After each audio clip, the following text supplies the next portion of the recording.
అందరికీ నమస్కారం. నేను మీ డాక్టర్ వేణుమాధవ్ శర్మ. మీకు తెలుసా, భారతదేశంలో చాలా మంది నెలకు ₹1,00,000 పైగా సంపాదిస్తున్నప్పటికీ వాళ్ళ బ్యాంక్ అకౌంట్‌లో నెలాఖరికి మిగిలేది ఆల్మోస్ట్ సున్నా, జీరో. ఇంకా షాకింగ్ విషయం ఏంటంటే, మనలో చాలా మందికి సాలరీ పెరిగిన కొద్దీ వాళ్ళ ఫైనాన్షియల్ స్ట్రెస్ కూడా పెరుగుతూ ఉంటుంది. ఎందుకంటే కొత్త ఫోను, కొత్త ఈఎంఐ, కొత్త సబ్స్క్రిప్షన్ అంటే ఓటీటీ సబ్స్క్రిప్షన్స్, కొత్త లైఫ్ స్టైలు, ఇవన్నీ బయట నుండి చూస్తే లగ్జరీలాగా కనబడుతుంది. కానీ లోపల చాలా యాంగ్జైటీ, అప్పులు, టెన్షన్స్, భవిష్యత్తు మీద భయం. ఇప్పుడు అసలు ఒక ప్రశ్న ఉదయిస్తుంది ఏంటంటే, అసలు ఎందుకు కొంతమందికి చేతిలో డబ్బు అసలు నిలబడదు? ఎందుకు కొందరు ఎంత సంపాదించినా ఫైనాన్షియల్లీ స్టెబుల్ అవ్వరు? ఇది కేవలం బ్యాడ్ హ్యాబిట్స్ వలన? లేక మీ జాతకంలో ఉన్న కొన్ని గ్రహాలు నిశ్శబ్దంగా మీ ఫైనాన్షియల్ లైఫ్‌ని కంట్రోల్ చేస్తున్నాయా? ఎందుకంటే జ్యోతిషంలో ఒక డేంజరస్ కాంబినేషన్స్ ఉన్నాయి. ఏంటంటే మీరు ఎంత సంపాదించినా అంతకంటే ఎక్కువ ఖర్చు చేయించే గ్రహ యోగాలు ఉంటాయన్నమాట. గ్రహాల కాంబినేషన్స్ ఉంటాయి. యెస్. ఇది కొందరి జాతకంలో రాహు కోరికలు పెంచుతాడు. శుక్రుడు లగ్జరీ ట్రాప్‌లో పడేస్తాడు. చంద్రుడు ఎమోషనల్ స్పెండింగ్ చేస్తుంటాడనమాట. శని డిసిప్లిన్ లేకపోతే ఈఎంఐలు జీవితాన్ని నెమ్మదిగా ఖాళీ చేస్తాయి. అందుకే ఈ వీడియోలో ఎందుకు సాలరీ హైక్ అండ్ వెల్త్‌గా మారడం లేదో, ఎందుకు మిడిల్ క్లాస్ జీవితం అలాగే ఈఎంఐలో చిక్కుకొని పోతుందో, ఎందుకు సోషల్ మీడియా మీ ఫైనాన్షియల్ లైఫ్‌ని సైలెంట్‌గా డిస్ట్రాయ్ చేస్తుందో, మరియు ముఖ్యంగా జ్యోతిష ప్రకారము వెల్త్ బిల్డ్ చేసేటువంటి అసలు సీక్రెట్స్ ఏంటి, రహస్యాలేంటి పూర్తిగా తెలుసుకుందాం. ఈ వీడియో చివరి వరకు చూస్తే మీరు డబ్బును వృధా చేసే విధానం లేదా డబ్బును చూసే విధానం మొత్తం మారిపోతుంది. ఇక మనం విషయానికొస్తే, చాలా మంది ఒక పెద్ద భ్రమలో బతుకుతున్నారు. ఏంటంటే జీతం పెరిగితే లైఫ్ సెట్ అయిపోతుంది. కానీ నిజ జీవితంలో ఏమవుతుంది? 30,000 జీతం ఉన్నప్పుడు అదే టెన్షన్, ₹1,00,000 జీతం వచ్చిన తర్వాత కూడా అదే టెన్షన్, 2,00,000 సంపాదిస్తున్నా కూడా సేవింగ్స్ ఉండవు. అంటే సమస్య ఇన్కమ్‌లో లేదండి, సమస్య మైండ్ సెట్‌లో ఉంటుంది. జ్యోతిష ప్రకారం చెప్పాలంటే సమస్య అనేది గ్రహాల స్థితిగతులను బట్టి ఉంటుందన్నమాట. మనిషి డబ్బు సంపాదించడం ఒక్కటే సంపద కాదు, వెల్త్ కాదు. ఆ డబ్బును నిలబెట్టుకోవడం అసలు కళ. ఇక్కడే చాలా మంది ఫెయిల్ అయిపోతుంటారు. జ్యోతిషంలో ధనానికి చాలా ఇంపార్టెంట్ ఏంటంటే 4 భావాలు. ఏంటంటే ద్వితీయ భావం అంటే రెండవ భావం సంపాదించిన ధనం ఎంత ఉందో చెప్తుంది. 11వ భావం ఆదాయం, లాభం. 6వ భావం అప్పులు, ఖర్చులు, శత్రువులు. 12వ భావం ఖర్చులు, నష్టాలు. ఇలా 4 భావాలు ఉంటాయి. ఇప్పుడు 4 భావాల మధ్య ఏ గ్రహం ఎలా కూర్చుందనే విషయాన్ని బట్టి మన ఆర్థిక జీవితం నిర్ణయించబడుతుంది. ఉదాహరణకి ఒకతనికి ద్వితీయ భావం బలంగా ఉందనుకుందాం. వ్యక్తి డబ్బు నిలబెట్టుకుంటాడు అతను. 11వ భావం బలంగా ఉంటే సంపాదన బాగుంటుంది. కానీ ఈ 2 బాగుండి 12వ భావం యాక్టివ్‌గా లేకపోతే ఎంత సంపాదించినా ఖర్చయిపోతూ ఉంటుంది. అంటే లీకేజ్ అనమాట. ఇక్కడే చాలా మంది తన జీవితంలో కనిపించే ఒక డేంజరస్ ప్యాటర్న్ గురించి మాట్లాడదాం. అదేంటంటే సాలరీ పెరిగిన ప్రతిసారి ఖర్చులు కూడా పెరుగుతుంటాయి. ఇది ఒక సాధారణ విషయం అనుకుంటాం. కానీ కాదు.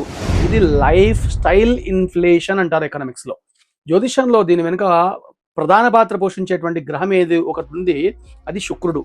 ఈ శుక్రుడు అంటేనే భోగం అనమాట. లాలసత, లగ్జరీ, సౌకర్యాలు, ఆనందము, స్టేటస్. ఇలా శుక్రుడు స్ట్రాంగ్‌గా ఉన్నప్పుడు మనిషికి మంచి జీవితం కావాలనే కోరిక పెరుగుతుంది. ఇది తప్పు కాదండి. కానీ రాహు అనే గ్రహం శుక్రుడితో కలిసినప్పుడు ఏమవుతుందంటే ఈ అవసరాలు కోరికలుగా మారుతాయి. ఇప్పుడు చిన్న ఉదాహరణ చూస్తే మీకు అర్థమవుతుంది. ఏంటంటే ఒక వ్యక్తి మొదట ఒక సాధారణ ఫోన్ వాడుతున్నాడు. చిన్న ఆండ్రాయిడ్ ఫోన్ వాడుతున్నాడు. అది బాగానే పనిచేస్తుంది అనుకుందాం. అతనికి కొంతకాలం తర్వాత సాలరీ హైక్ అయింది. అంటే పెరిగింది సాలరీ. ఇప్పుడు ఇన్‌స్టాగ్రామ్‌లో అందరూ ఐఫోన్‌తో రీల్స్ చేస్తున్నారు కదా! యూట్యూబ్‌లో లగ్జరీ లైఫ్ స్టైల్ వీడియోస్ చేస్తున్నారు కదా! అవి చూస్తున్నాడు ఇతను. చూసి హఠాత్తుగా అతని ఫోను చూస్తుంటే చాలా చీప్‌గా కనిపించడం మొదలవుతుంది.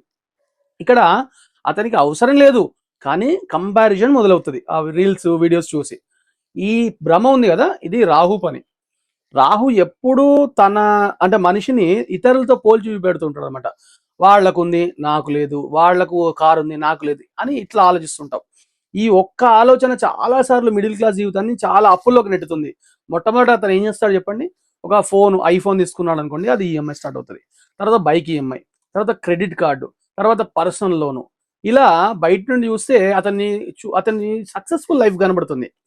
కానీ లోపల మాత్రం సాలరీ వచ్చే తేదీ కోసం ఎదురు చూస్తూ ఉంటాడు అతను.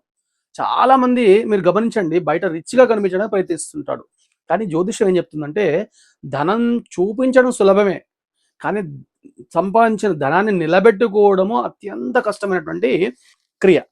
ఇక్కడ శనిగ్రహం ఈ ప్యాటర్న్లో చాలా కీలకం. అంటే శని అంటేనే డిసిప్లిన్, ఓపిక అంటే పేషెన్సీ, అదేవిధంగా లాంగ్ టర్మ్ థింకింగ్ అనమాట. చాలా లాంగ్ టర్మ్ థింకింగ్ ఇక్కడ ఉంటుంది. శని స్ట్రాంగ్గా ఉన్నవారు స్లోగా గ్రో అవుతారు, కానీ స్టెబుల్గా బతుకుతారు వాళ్ళు. శని చాలా వీక్గా ఉన్నాడు అనుకోండి, చాలా ఇంపల్సివ్ డిసిషన్స్ ఉంటాయి వీళ్ళకి. ఇప్పుడే కొనాలి, ఇప్పుడే ఎంజాయ్ చేయాలి, లైఫ్ ఒక్కసారి వస్తుంది. ఈ మధ్యకాలంలో చెప్తున్నాను కదా, పోయిన తర్వాత తీసుకెళ్ళిపోతామా అని. అలా ఆలోచించే వాళ్ళలో చాలా మందికి శని శని అనే గ్రహము బలహీనంగా ఉందని గ్రహించండి. ఇప్పుడు ఒక ముఖ్యమైన విషయం మాట్లాడుకుందాం. ఏంటంటే చాలా మంది బోనస్లు లేదా సాలరీ ఇంక్రిమెంట్ని ఎక్స్ట్రా మనీగా చూస్తుంటారు, కానీ ఇక్కడే అసలు ప్రమాదం మొదలవుతుంది. ఎందుకంటే మనసు వెంటనే చెప్తుంది, ఇతని సాలరీ హై కాగానే, బోనస్ రాగానే మంచి ట్రిప్కి పోదాం, లేదా ఒక మంచి టీవీ కొనుక్కుందాం, ఒక ప్రీమియం సబ్స్క్రిప్షన్ తీసుకుందాము అని అనుకుంటాడు వాడు. ఇది ఈ ఫ్లక్చువేటెడ్ మైండ్ ఉంది కదా, ఇది చంద్రుడు అనమాట. చంద్రుడు మనస్సును కంట్రోల్ చేస్తుంటాడు. చంద్రుడు కనుక అన్స్టేబుల్గా ఉంటే ఈ ఎమోషనల్ స్పెండింగ్స్ ఎక్కువ ఉంటాయి. అంటే కంపారిజన్ చేసుకుంటూ వాళ్ళు గోవా పోయారు కాబట్టి మనం పోదాం అని అట్లా ఆలోచన వస్తుంటాయి. బాధగా ఉన్నా షాపింగ్ చేస్తాడు వాడు, స్ట్రెస్ ఉంటే బయట ఫుడ్ తింటాడు, హ్యాపీగా ఉంటే ఆన్లైన్ ఆర్డర్ పెడుతుంటాడు. ఇక్కడ మీరు గమనించారు, ఈ మధ్యకాలంలో చాలా మంది లోన్లీనెస్తో కూడా షాపింగ్ చేస్తున్నారండి. అంటే అతను ఒంటరితనాన్ని షాపింగ్తో కవర్ చేసుకుంటున్నారు. ఇది మోడర్న్ ఆస్ట్రాలజీలో డేంజరస్ ప్యాటర్న్ అండి. రాత్రి 12 గంటలకి ఆన్లైన్ షాపింగ్ చేసే వాళ్ళ చార్ట్స్ చూస్తే మేము చూసినప్పుడు చంద్రుడు రాహు ఇన్ఫ్లుయెన్స్ చాలా కామన్గా కనబడింది. ఎందుకంటే రాహు ఒక ఇన్స్టంట్ డోపమైన్ ఇస్తూ ఉంటాడు అనమాట. కొత్త పార్సల్ వచ్చినప్పుడు టెంపరీ హ్యాపీనెస్ వస్తుంది, అంటే అది అన్బాక్సింగ్ చేసేటప్పుడు. కానీ తర్వాత ఒక నెల తిరగానే ఈఎంఐ రిమైండర్ వస్తుంది. ఇక మనం సబ్స్క్రిప్షన్స్, అంటే ఈ మధ్యకాలంలో ఓటీటీ సబ్స్క్రిప్షన్స్ వచ్చాయి కదా, వాటి గురించి మాట్లాడదాం. చాలా చిన్న అమౌంట్, అది పెద్ద కాదు. Netflix, prime, Spotify, food delivery apps, gym memberships, learning apps, ఇవన్నీ చాలా చిన్న ఖర్చులా కనబడతాయండి. కానీ జ్యోతిషంలో ఇవి 12th హౌస్, అంటే ద్వాదశ భావం యొక్క లీకేజెస్ అని చెప్తాం. అంటే డబ్బు కనిపించకుండా బయటికి వెళ్ళిపోతుంది, లీకేజ్ అది. ఇప్పుడు ఒక మిడిల్ క్లాస్ ఫ్యామిలీని ఇమాజిన్ చేసుకోండి. భార్యాభర్త ఇద్దరు ఉద్యోగాలు చేస్తున్నారు, కంబైన్డ్గా వాళ్ళిద్దరు కలిసి వీళ్ళ ఇన్కమ్ ఒక 2 లక్షలు సంపాదిస్తున్నారు అనుకుందాం. కానీ సేవింగ్స్ అనేవి ఆల్మోస్ట్ జీరోగా ఉన్నాయి. ఎందుకంటే హై రైజ్డ్ అపార్ట్మెంట్స్లో హై రెంట్ అపార్ట్మెంట్ వాళ్ళకు ఉంటుంది, లగ్జరీగా బతకడానికి ట్రై చేస్తుంటారు. వాళ్ళిద్దరికి చెరొక కారు కావాలి, అదేవిధంగా వీకెండ్ రాగానే బయటికి వెళ్ళి డైనింగ్ చేయాలి, క్రెడిట్ కార్డ్ బిల్స్ కడుతూ ఉండాలి, కిడ్స్ని ఇంటర్నేషనల్ స్కూల్స్లో వేయాలి, డొనేషన్స్ కట్టాలి, ఇలాంటివి. ఇక్కడ ఇన్కమ్ సమస్య కాదు, కానీ ఫైనాన్షియల్ కాన్షియస్నెస్ సమస్య అనమాట. జ్యోతిష్యంలో గురువు కనుక బలంగా, అంటే గురు గ్రహం బలంగా ఉంటే ఆ వ్యక్తికి ఫ్యూచర్ విజన్ ఉంటుంది. గురుడు అంటేనే విజ్డమ్, ప్లానింగ్, ఫైనాన్షియల్ మెచ్యూరిటీ. గురుడు స్ట్రాంగ్గా ఉన్న వాళ్ళు ఎప్పుడూ ఒక ప్రశ్న అడుగుతుంటారు. ఏమడుగుతుంటారు అంటే వాళ్ళు లాజికల్ బ్రెయిన్ అనమాట. ఇది ఇప్పుడు కొనడం వల్ల ఫ్యూచర్లో ఇంపాక్ట్ ఎలా ఉంటుంది. అందుకే గురువు బాగుంటే ల్యాండ్ మీద వాటి మీద ఇన్వెస్ట్ చేస్తుంటారు. కానీ గురువు వీక్గా ఉంటే మనిషి షార్ట్ టర్మ్ ప్లెజర్ కోసం లాంగ్ టర్మ్ సెక్యూరిటీని సాక్రిఫైస్ చేస్తుంటాడు. ఇదే ఒక కారణంతో చాలా మంది 20 ఏళ్ళు జాబ్ చేసినా కూడా వెల్త్ని బిల్డ్ చేయలేకపోతారు, వెల్త్ క్రియేట్ చేసుకోలేకపోతారు. ఇప్పుడు ఒక షాకింగ్ విషయం చెప్తాను, వినండి. చాలా మంది ఎక్కువ సంపాదించిన కొద్దీ వాళ్ళ ఫైనాన్షియల్ ఫ్రీడమ్ తక్కువ అవుతుంది. ఎందుకంటే ఎక్స్పెన్సెస్ ఇన్కమ్ కన్నా వేగంగా పెరుగుతుంటాయి వీళ్ళకి. ఇక ఇది ఏంటంటే మన జ్యోతిష శాస్త్రంలో రాహు శుక్ర దోషంలాగా పనిచేస్తుంది. అంటే రాహు శుక్రుడు కలిసి ఉండడం అనమాట. స్టేటస్ మెయింటైన్ చేయడం కోసం మనిషి తన ఫ్యూచర్ని మార్టిగేజ్ చేస్తుంటాడు ఎప్పుడు. ఇక్కడ ఒక ప్రశ్న ఉత్పన్నమవుతుంది, మరి ఇది అంతా కూడా సమస్యలు కదా, దీనికి పరిష్కారం ఏంటి? ఇక్కడ ఒక విషయాన్ని గుర్తుంచుకోండి, జ్యోతిష్యం అనేది ఒక ఫేట్ కాదు, ఇది ఒక వార్నింగ్. అంటే జ్యోతిష్యం అనేది ఒక వార్నింగ్ సిస్టమ్ అనమాట. గ్రహాలు టెండెన్సీస్ ఇస్తాయి, కానీ డెసిషన్స్ అనేవి మన చేతుల్లో ఉంటాయి కదా, అది ఊరిస్తుంటాయి. మనం నిర్ణయం తీసుకోవాల్సింది మనం. మొదటగా శని డిసిప్లిన్ని యాక్టివేట్ చేయాలి. శని యొక్క డిసిప్లిన్ని యాక్టివేట్ చేస్తే మనం సెట్ అయిపోతుంది. ఎట్లా? ఇది మీరు చూడండి. మీరు ఒక పని చేయండి, ప్రతి శనివారం నాడు మీ ఖర్చులు ఏమేమి ఉన్నాయో ఒక లిస్ట్ రాసుకోండి. ఏ ఖర్చు అవసరము, ఏ ఖర్చు షో ఆఫ్ కోసం చేస్తున్నాము, ఏది ఎమోషనల్ స్పెండింగ్ కోసం చేస్తున్నాము అని రాసుకోండి. రాసుకున్న తర్వాత ఇది ఒక సింపుల్ హ్యాబిట్, కానీ ఆస్ట్రాలజీలో ఇది పవర్ఫుల్ సాటర్న్ రెమెడీ. ఎందుకంటే శని గ్రహం అనేది అకౌంటబిలిటీని ఇష్టపడుతుంటాడు అనమాట. ఇంకా ఒక పవర్ఫుల్ రూల్ చెప్తాను, గుర్తుంచుకోండి. ఏ ఎక్స్పెన్సివ్ వస్తువు అంటే ఖరీదుతో కూడినటువంటి వస్తువు కొనాలన్నా 48 అవర్స్ వెయిట్ చేయండి, ఇమ్మీడియట్ కొనకండి.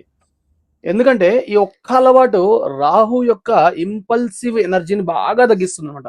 వెయిట్ చేయాలి, తొందరపడి నిర్ణయం తీసుకోవద్దు. ఇప్పుడు గురువు యొక్క రెమెడీ చెప్తాను వినండి. ప్రతి నెల ఫైనాన్షియల్ నాలెడ్జ్ నేర్చుకోండి. అంటే ఉదాహరణకి మ్యూచువల్ ఫండ్స్ ఉన్నాయి, ఇన్సూరెన్స్ ఉంది, సిస్టమేటిక్ ఇన్వెస్ట్మెంట్ ప్లాన్ అంటారు, సిప్ అంటారు దాన్ని, అది అది పెట్టుకోండి. ఎమర్జెన్సీ ఫండ్ ఉంటుంది. ఇలా ఈ జ్ఞానాన్ని పెంచుకోండి. ఎందుకంటే గురువు అంటేనే జ్ఞానం. జ్ఞానం లేకుండా వచ్చినటువంటి డబ్బు అసలు నిలబడదండి. ఇప్పుడు అత్యంత ఒక ముఖ్యమైనటువంటి విషయాన్ని మనం మాట్లాడుకుందాం. ఏంటంటే శాలరీ వచ్చిన వెంటనే ముందు సేవింగ్స్కి డబ్బు పంపండి. ముందు సేవింగ్ అంటే ఎక్కడెక్కడ సేవ్ చేస్తున్నారో అదంతా ముందు దానికి పెట్టేసేయండి. పెట్టి ఆ తర్వాత డబ్బు ఖర్చు చేయండి. చాలా మంది ఏం చేస్తారంటే మొట్టమొదట ఖర్చు పెడతారు. అంటే అన్ని ఖర్చులు పోయిన తర్వాతే సేవింగ్స్ వాళ్ళకి ఆలోచన. అందుకే వీళ్ళకి ఏంటంటే సేవింగ్స్ ఉండవు. ప్రతి నెల ఏదో ఖర్చు రూపంలో ఆ సేవింగ్స్ అని వెళ్ళిపోతుంటాయి. ఇది ఆస్ట్రాలజీలో రివర్స్ ఎనర్జీగా చెప్తాం. ముందుగా ఫ్యూచర్ని సెక్యూర్ చేసుకోవాలి, తర్వాత ప్రజెంట్ని ఎంజాయ్ చేయాలి. అందుకే ఆటోమేటిక్ సిప్ అనే ఉంటుంది ఒకటి, సిస్టమేటిక్ ఇన్వెస్ట్మెంట్ ప్లాన్. చాలా పవర్ఫుల్ రెమెడీ. ఇక మీరు ఆలోచించక ముందే డిసిప్లిన్ సిస్టమ్ అనేది మీకోసం పనిచేస్తుంది అని గుర్తుపెట్టుకోండి. ఇంకా శాలరీ హైక్ వచ్చిన ప్రతిసారి ఖర్చులు పెంచుకుంటూ వెళ్ళకండి, సిప్ అమౌంట్ పెంచుకుంటూ వెళ్ళండి. ఇది గురువు యొక్క బలాన్ని పెంచుతుంది, గురువు యొక్క శక్తిని పెంచుతుంది. ఎందుకంటే గురువు అంటే జ్ఞానం.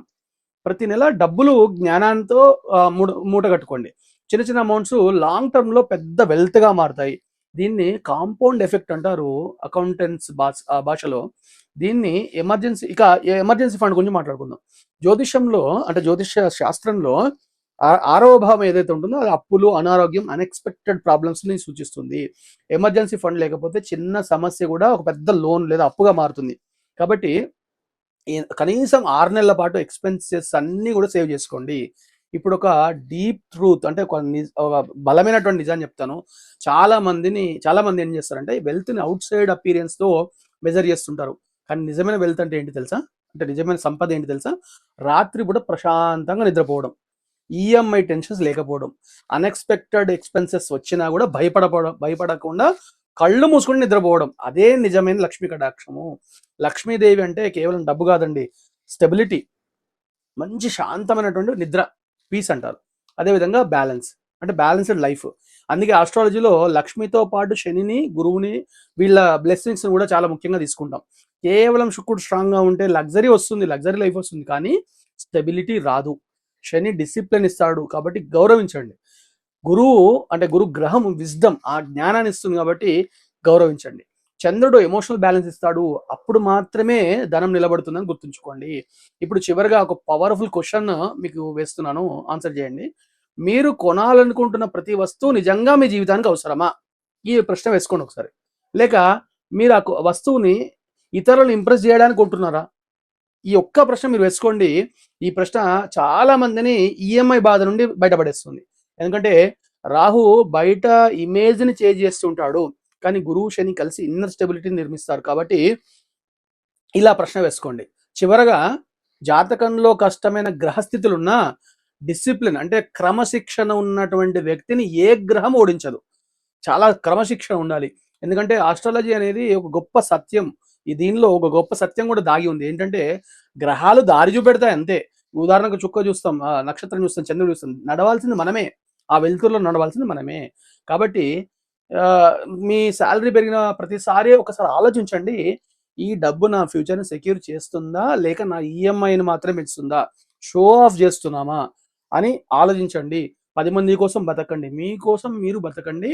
ఈ 10 మందికి చూయించుకునేటువంటి క్రమంలో మన జీవితాన్ని మనం ధ్వంసం చేసుకొని పాడు చేసుకుంటున్నాం.